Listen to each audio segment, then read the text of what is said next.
गरीब साध साध सब नेक हैं, आप अपनी ठोरे। जो सतलोक ले जावेंगे वो साधु कोई और।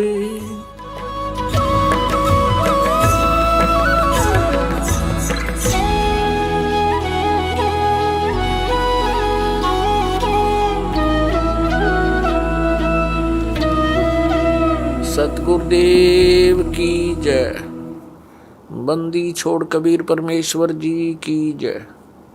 बंदी छोड़ गरीबदास जी महाराज जी की जय। स्वामी राम देवानंद जी गुरु महाराज जी की जय हो।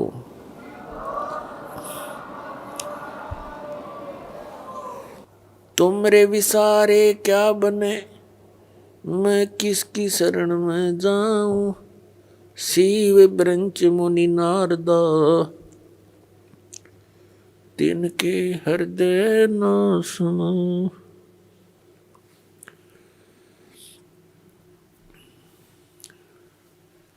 परम पिता परमात्मा पूर्ण ब्रह्म सर्व सृष्टि रचनहार कबीर परमेश्वर जी की असीम कृपा से आप सभी पुण्यात्माएं सत्संग सुनने के लिए उपस्थित हुए।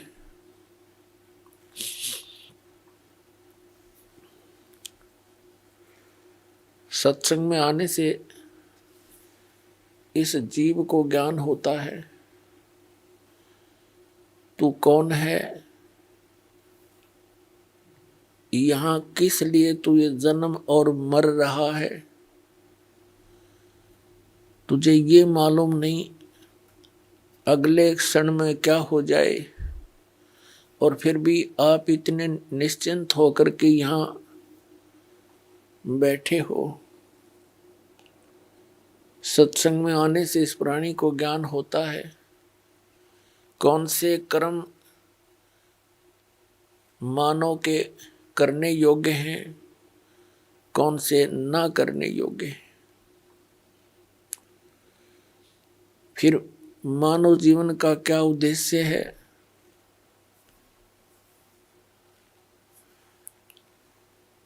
ये ज्ञान होता है कि मनुष्य जीवन किस लिए प्राप्त हुआ है। फिर उद्देश्य से परिचित होकर के ये प्राणी उस परमात्मा के पाने के लिए तड़प उठता है,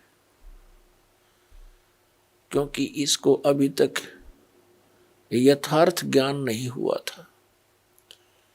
काल भगवान जिसके लोक में हम रह रहे हैं, ये एक नंबर का विलियन है, ये खलनायक है। आप फिल्मों में देखा करते हैं जो खलनायक की रोल करता है वो कैसा व्यक्ति होता है। वो तो एक सिंपल रोल करता है, ये रियल में कर रहा है। इसने हमारे परम पिता को बुला दिया, इसने परमात्मा का नामो निशान मिटा दिया।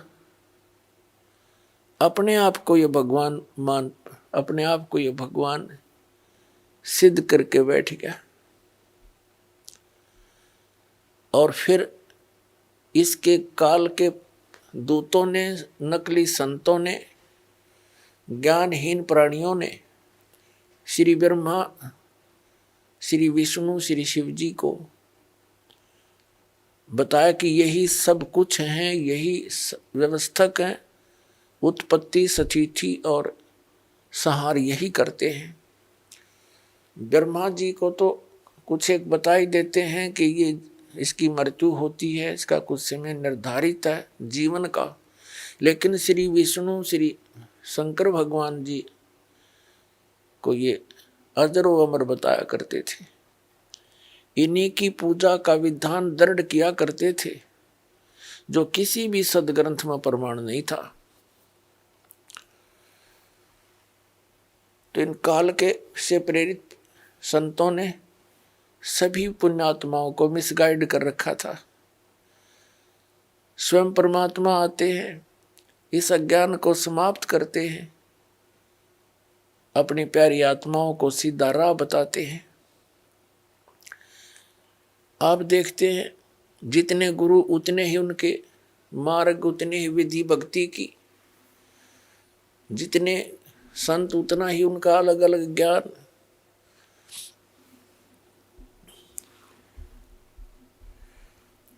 ये सारा कारण क्या है? इस काल भगवान ने सबको भ्रमित कर रखा है। इसने भ्रमित क्यों कर रखा है? परमात्मा ने हमारे ऊपर एक दया करी थी, कबीर भगवान ने, जो हम सबका जनक है। आज पहले भी आपको बताया था सुबह के सत्संग में,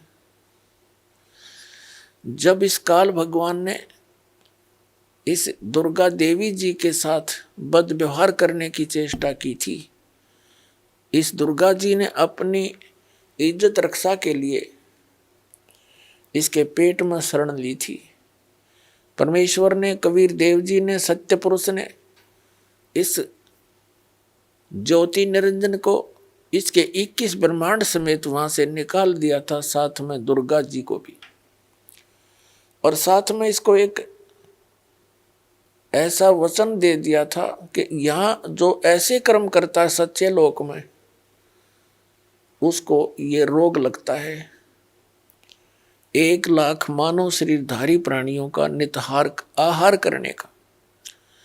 इसको वो श्राप लगा हुआ है, 1,00,000 मानव शरीरधारी प्राणियों का ये नित आहार करता है।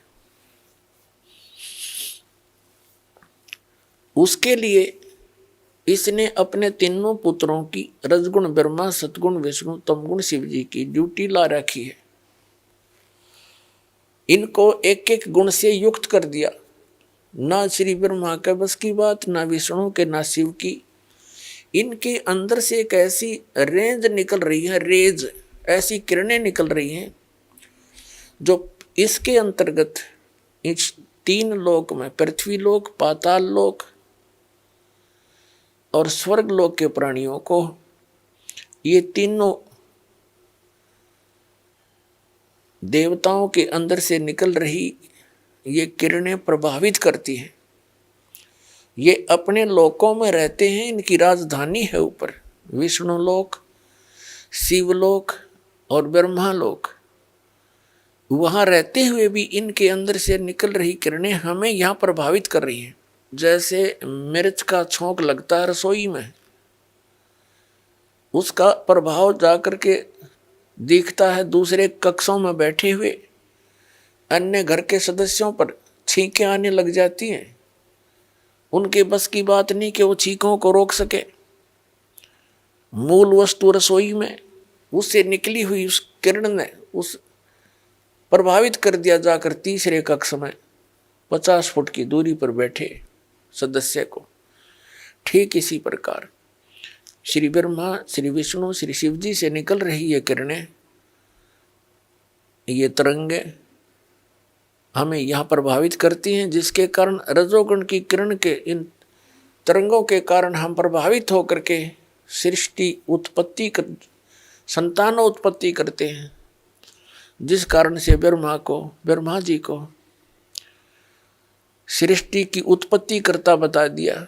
यू खाक उत्पत्ति करता है, उत्पत्ति तो परमात्मा ने करके दे रखी। कबीर साहब ने सारे ब्रह्मांड रच दिए, इसके 3 गुण 5 तत्व दे दिए। ये तो केवल प्रभावित करता, जिस कारण से सभी प्राणी अपनी ये विवश होकर के, विषय वासनाओं के वश होकर के संतानोत्पत्ति करते हैं।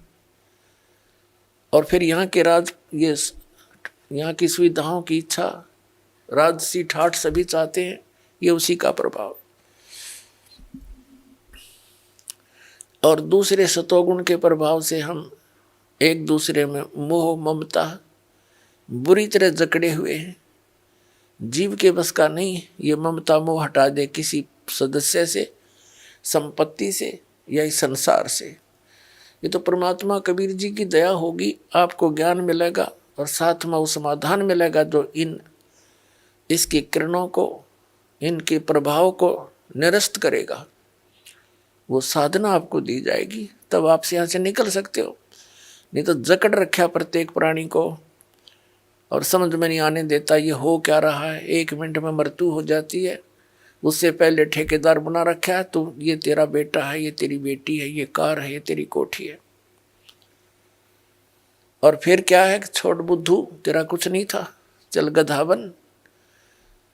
ऐसी दुर्गति हमारी कर रखी है इस काल भगवान ने। और तीसरा जो शंकर भगवान है, उसके अंदर आपको पता ही है, तमोगुण के कारण एक दूसरे के साथ लट्ठम लट्ठा इतना क्रोध पैदा कर देता है, हिंसाएं हो जाती हैं। और ये संहार का भी कार्य करता है। 1 लाख मानव शरीरधारी प्राणियों को नित मार के अपने पिता काल के पास भेज देता है। जिस कारण से इस अपनी व्यवस्था, इसको भूख लगी हुई, इसको भूख लगती है, 1 लाख मानव शरीरधारी प्राणियों का निताहार करने का श्राप लगा हुआ है। और जिस कारण से इसने हम सभी को यहाँ मिसगाइड कर रखा है, अपनी खेती बना रखी है, जैसे कसाई बकरे पालता है।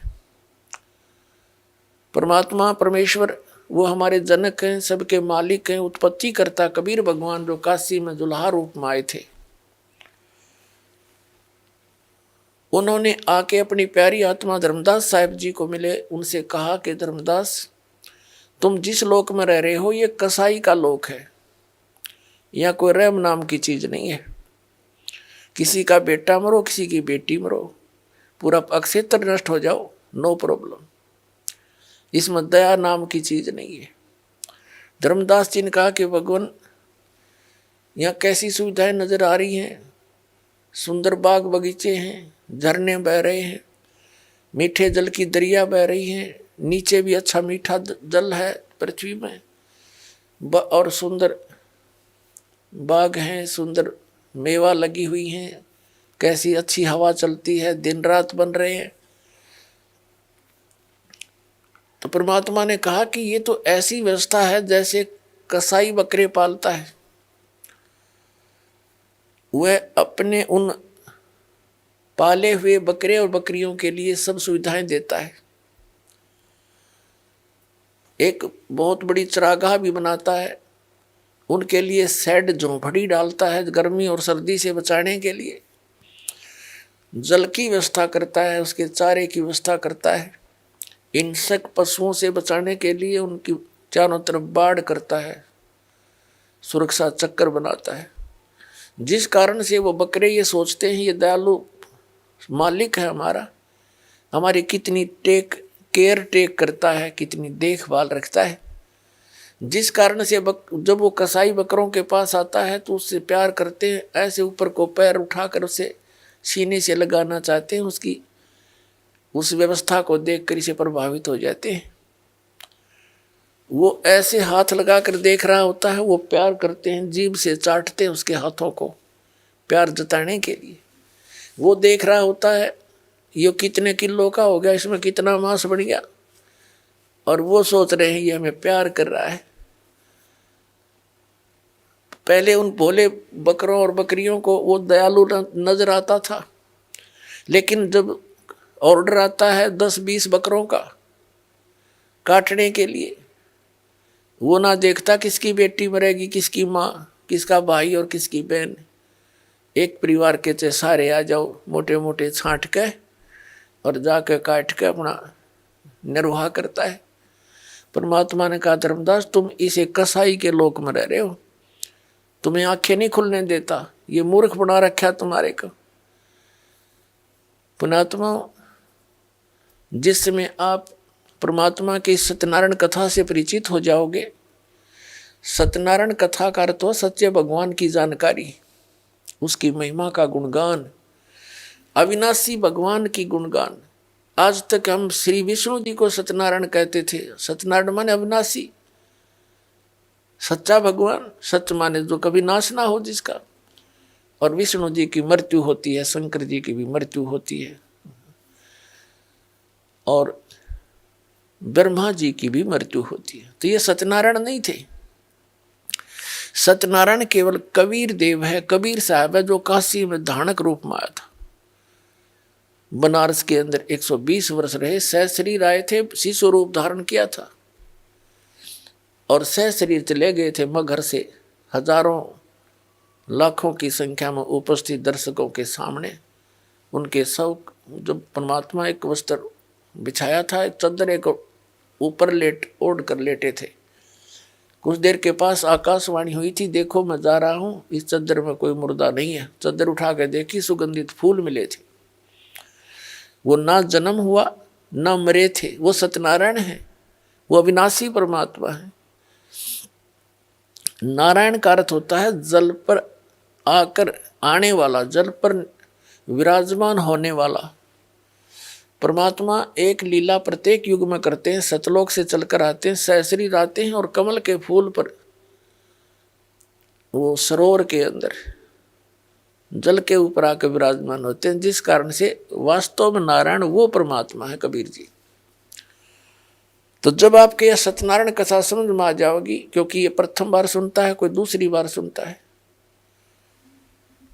और जिन्होंने खूब सुन रखी है उनका समझ में अच्छी तरह आ चुका है। तो ये लोक ऋण का नहीं है, हमें विकल्प नहीं मिल रहा था। पुण्यात्माओं, इस परम पिता की शरण में आने के बाद, कबीर साहिब की शरण में आने के बाद, आपके जितने परिवार के सदस्य हैं सब सुरक्षित रहेंगे। आपको आवश्यक वस्तुएं उपलब्ध करवाएगा, तभी हम भक्ति कर सकते हैं। जिसके 24 घंटे टेंशन रहेगी कोई किसी ना किसी वस्तु की, तो भक्ति नहीं कर सकता। पहले तो आपको टेंशन फ्री करेगा। जितनी आपकी आस्था इस भगवान में बढ़ती चली जाएगी, जितना विश्वास बनेगा उतना ही आपके निकट आएगा। विश्वास बनने में देरी लगती है, क्योंकि हम अज्ञान से परिपूर्ण होते हैं जब परमात्मा की शरण ग्रहण करने के लिए आते हैं। कुछ तो अज्ञान इन सत्संगों से, पुस्तकों से, टीवी चैनलों से हट जाता है। यहाँ आने के बाद रहा कहा फिर मांझा जाता है प्राणी, और फिर यहाँ आने के बाद आशीर्वाद, प्रणाम, भगवान की मंत्र दिए जाते हैं। धीरे धीरे ये आत्मा इतनी निर्मल हो जाती है, प्रत्येक बात पर जो दास बोलेगा उस पर विश्वास होने लग जाएगा। अभी तक तो कुछ पर विश्वास होता है, कुछ पर अविश्वास होता है। तो इसी प्रकार परमात्मा पर हम पूर्ण विश्वास ना कर पाते, तब तक देरी रहेगी आपके सब कार्य सिद्ध होने में। और जब आपको पूर्ण विश्वास हो जाएगा, फिर तो कहना ही क्या है।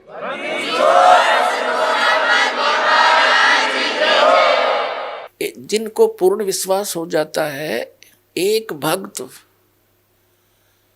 ऐसे ऐसे सुख बताता है कि उसका कहता है जी कितने एक बताऊं, गिनती नहीं। तो पुण्यात्माओं, भगवान है ये हमारा सच्चा पिता है, और अपने पिता को ही अपने संतान के दुख की चिंता होती है, और ये समर्थ है, हमारे सब काम करने में सक्षम है, सब दुखों को दूर करने में सक्षम है। ये समर्थ परमात्मा है। इस पर विश्वास करके देखो पूर्ण हृदय से, फिर देखना सारे काम ठीक होंगे।